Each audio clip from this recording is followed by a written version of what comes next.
That is how you get this started, man. With this gauntlet of a second half of the schedule that we have. And how about these stats before I get into the recap, okay? Against the number 4 the number 4 offense in the NFL. 36 minutes 11 seconds to 23 minutes and 49 seconds winning in time of possession, outplaying them 75 to 59.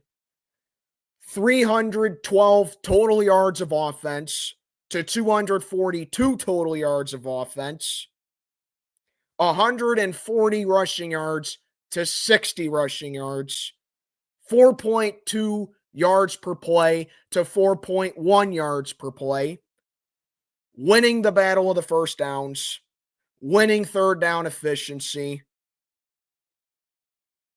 and coming up with an amazing touchdown despite all the stuff that you did wrong through the entire game. And we get, so far, a statement win. Let's get on to this recap, man.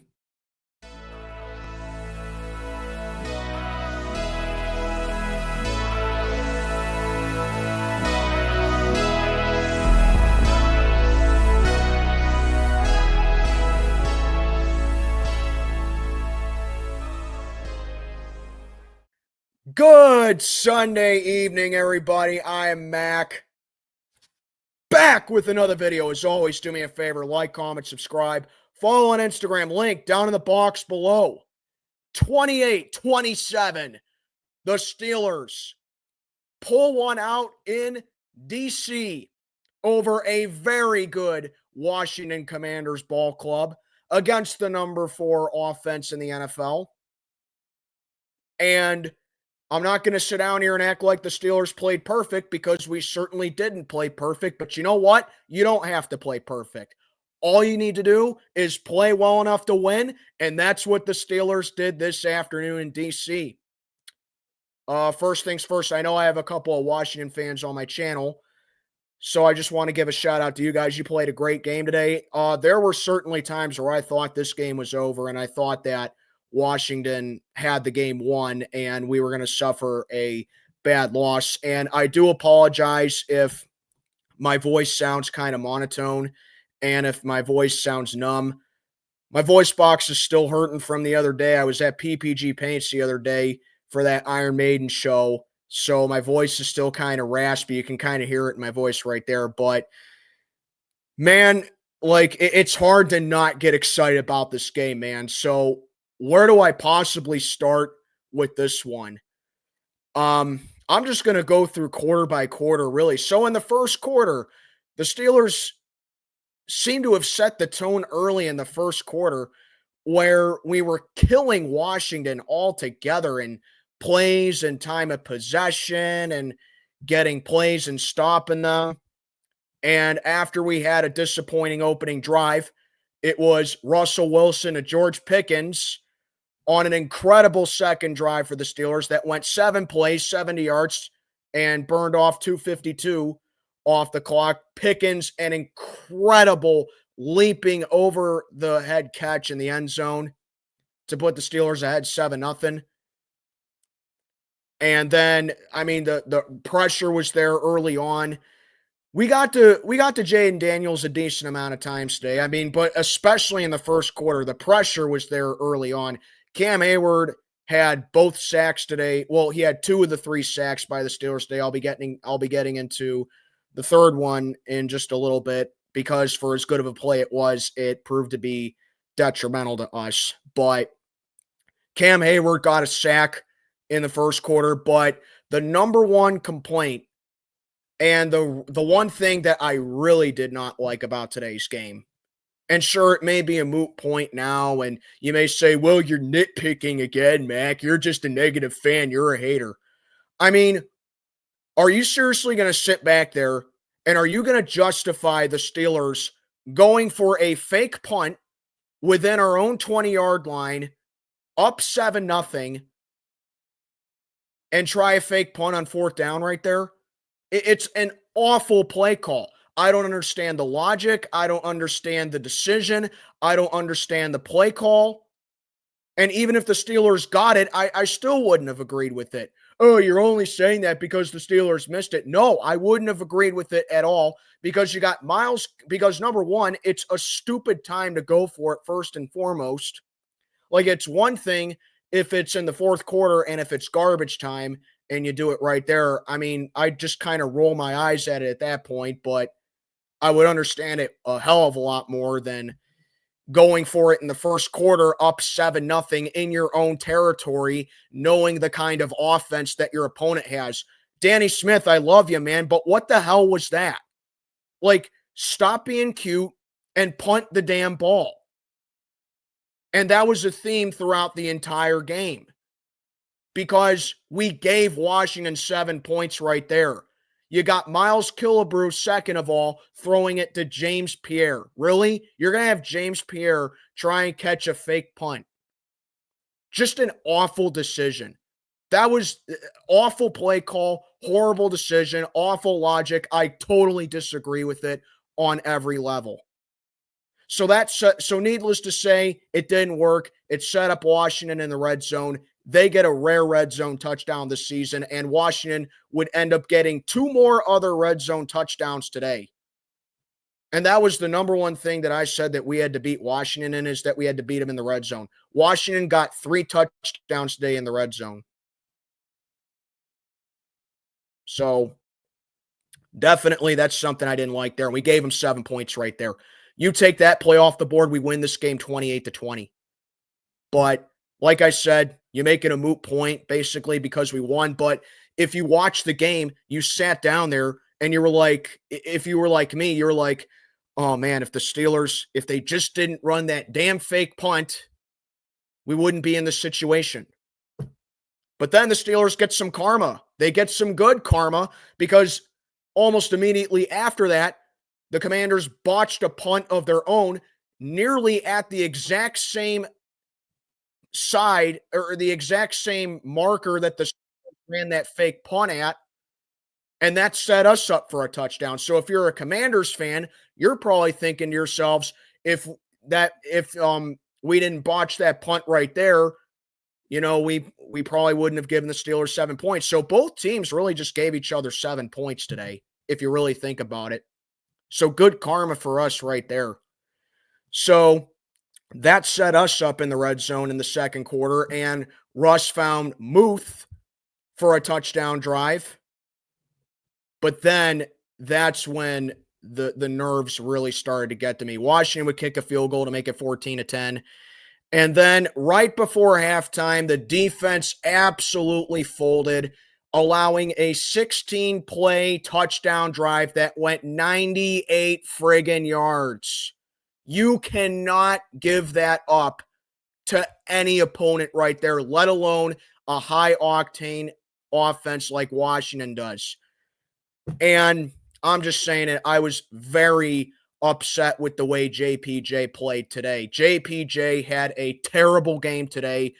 He had like 3 or 4 holds on him today. He got burnt and beat in coverage a lot today. I expect better out of a guy that we took in the first round of the draft and a guy that has over a 60% lockdown percentage this year. JPJ, terrible game. Hopefully it's just a hiccup for him, but I expect a lot better out of JPJ. So we're down 17-14 at halftime. Third quarter comes, and Pittsburgh and the Steelers immediately just bend the knee to start the third quarter. Pathetic way to open up the second half. A missed tackle by Minka that set up a long play for Washington, and that set up another red zone touchdown for them. Thankfully, that would be the last touchdown Washington would get on the day, as they made it 24-14. At that point, I thought the game was out of reach. I was really losing hope there. And it's like, you know, it's our first, it was our toughest game of the year. We're playing a much better team. We're down 10 now. I really don't know if we can come back and win this game, because when your defense gives up a long play like that, you miss a tackle right there, and you have an offense that's capable of going off at any given moment, like Washington does, with a rookie sensation at quarterback who's playing for MVP as well, or at least people can say he's playing at MVP. Washington hasn't turned the ball over all day, except for that botched punt. They didn't turn the ball. They didn't have one offensive turnover the whole day. It wasn't looking good for us at that point. Then a great answer by the Pittsburgh Steelers. An awesome touchdown drive that ended with Najee Harris getting in the end zone. And it's all of a sudden a ball game again. It's 24-21. And I'm like, okay, we're right back in the game. We're right back in it. This game ain't over yet. Still a ton of time to go. Still a ton of ball game left. We're not dead yet. It's a ball game now. Remember also what I said in my pregame? You can't lose a turnover battle. Yes, I know the botched punt counts as a turnover for Washington, but that's a turnover on their special teams. Russell Wilson on 3rd and 2. You need 2 yards, bro. What are you going for 42 for? Launches it down the left sideline, intercepted. Thank God Pickens was there. I think it was Jeremy Chin that came up with the interception, if I'm not mistaken. But thank God Pickens was right there. Barely grazed him with his fingertips, and he was ruled down by contact. And if he did make that play, it would have given Washington a ton of extra yardage on that return. Would have set them up greatly in their own territory, or in our territory. But a really good heads-up play by George Pickens right there. And that was an offensive turnover by us. The first interception of the year for Russell Wilson for us. And look, I'm not going to sit down here and act like Russell Wilson was perfect. He certainly wasn't perfect enough. He certainly wasn't perfect. But how can you fully put blame on Russell Wilson for this game when the receivers are not getting open and they're also having big drops as well? I think Russell Wilson played well enough to win this game, and he did when it mattered the most. Don't let those stats fool you. They're incredibly misleading. Okay? But an arm punt interception like that can't happen. It just can't happen, especially on 3rd and 2, and you're trying to take the lead back. It's 3rd and 2. Just go for the first down. So it was still 24-21 going into the fourth quarter. Washington would tack on a field goal. That would be the last score they'd get for the day. Little did we know. And then how about on that dumb play by Washington on 3rd and 16 to start the fourth quarter? Hey, our new acquisitions in the fourth quarter came to life. How about Preston Smith coming up with a tackle on that 3rd and 16 play? So welcome to Pittsburgh, Preston Smith. And then about 45 minutes later, we could welcome Mike Williams to Pittsburgh because he had what would be the game winner. Russell Wilson drops a dime in the bucket to Mike Williams.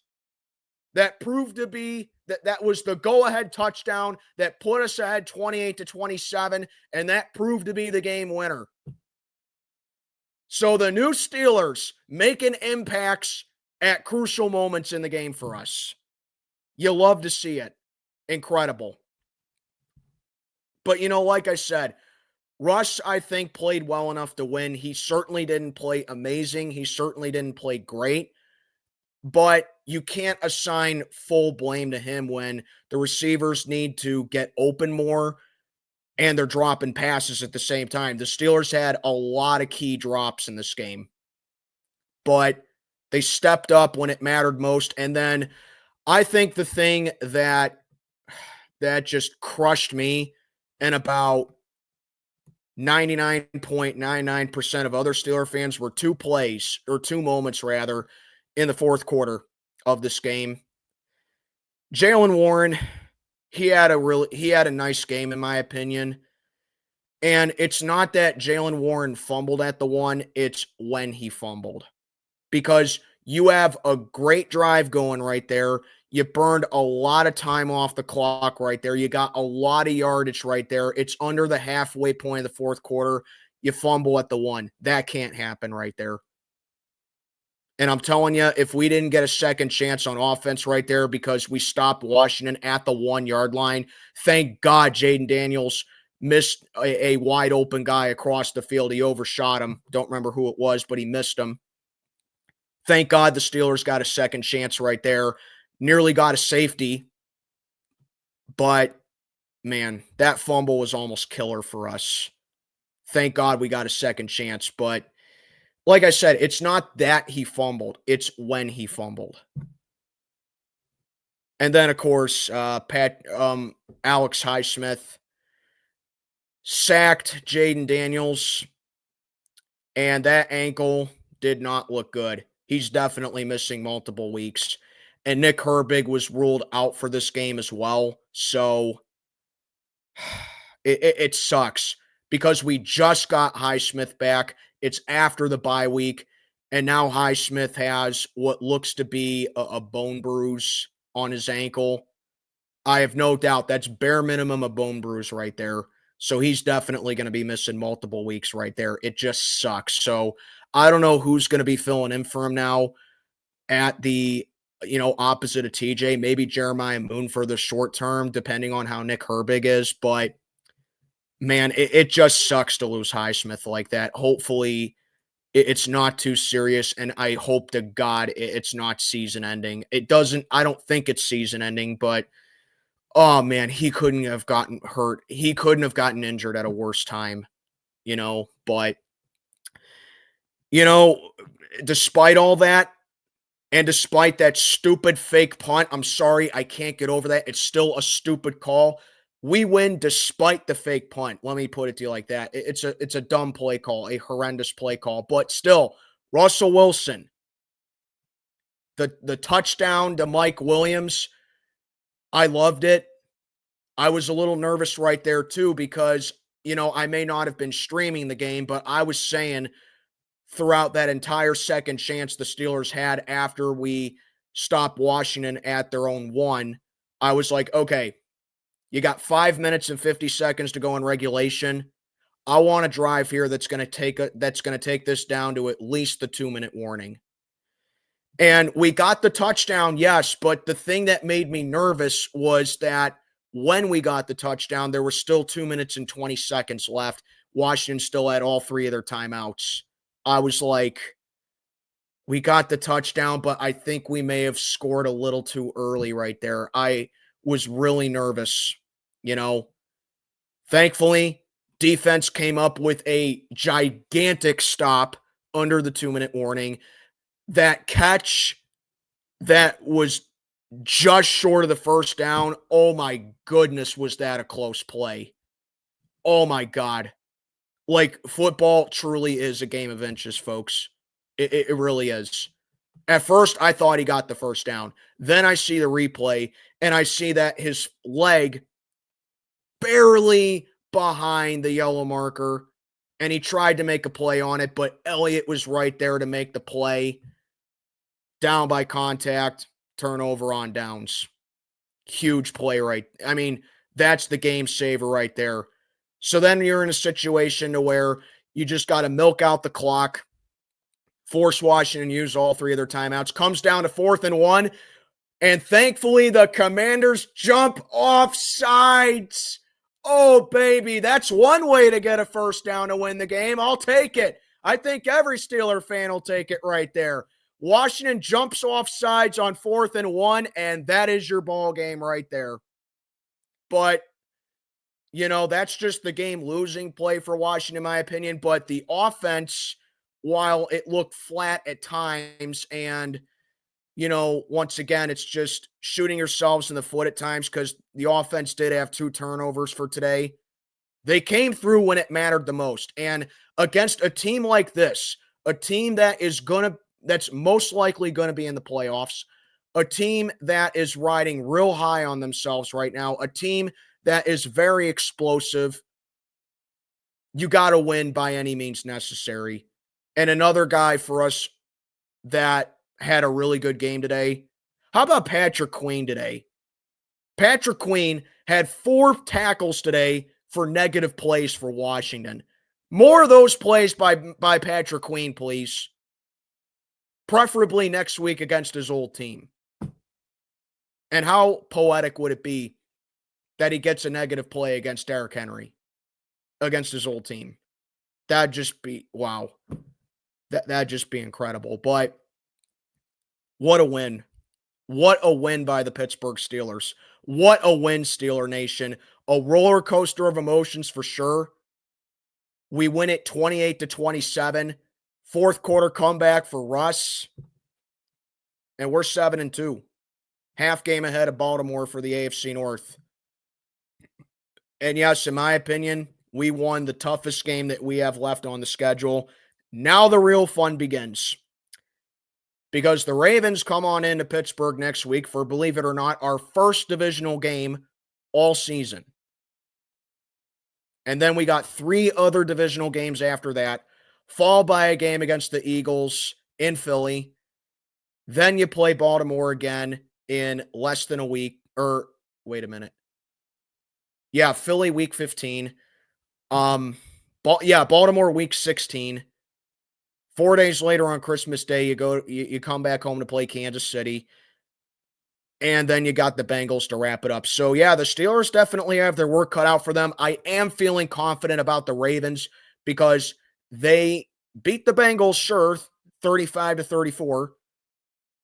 But the Ravens could easily have lost that game. Their defense has been very poor all season.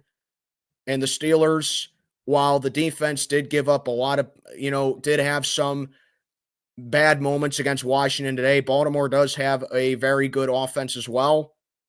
It is a divisional game at the end of the day. So you got to come in ready for that one. No stupid crap like fake punting in the first quarter when you're up 7 in your own territory. None of that crap.